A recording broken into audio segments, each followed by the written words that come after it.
this is Bea, and get ready with me for school. So today, while I'm doing my simple makeup for school, meron akong isi-share na story sa inyo, titled The Little Prince. So ang author ng story na The Little Prince is si Antoine de Saint-Exupéry. He was a French aristocrat, writer, and a military pilot.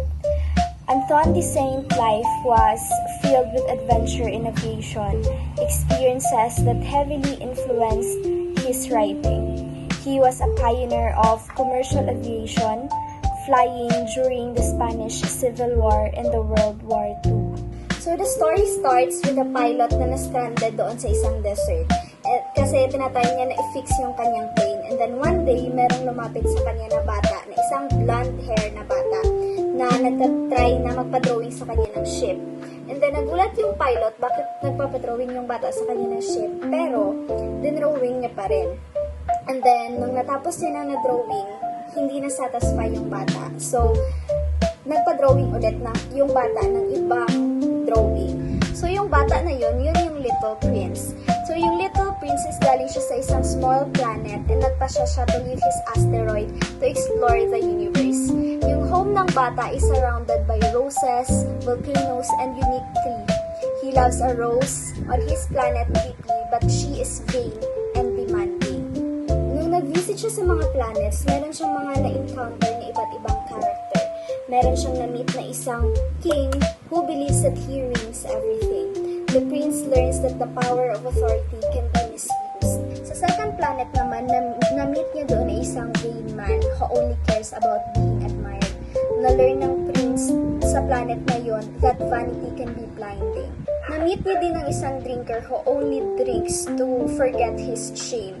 Na-learn ng prince that escapism is not the solution to the problem. May na-meet din yung prince sa isang businessman that counting the stars thinking they're his.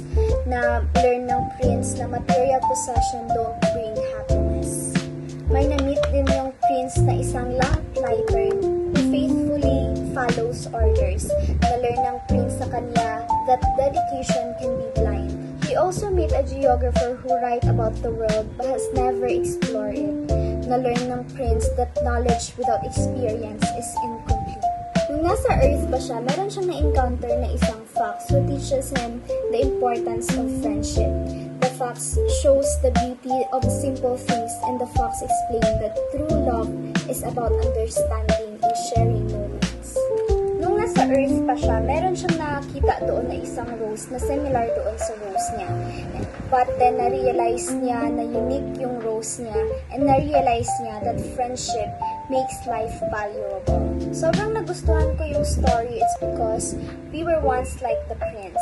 Gusto natin mag-explore, we want to experience life, meet new people, learn things from them. And it's either may matutunan tayo sa story nila or may matutunan tayo sa pain na binigay nila sa atin. Make sure lang natin that we are stronger than the pain. So this ends my vlog. See you next time, everyone.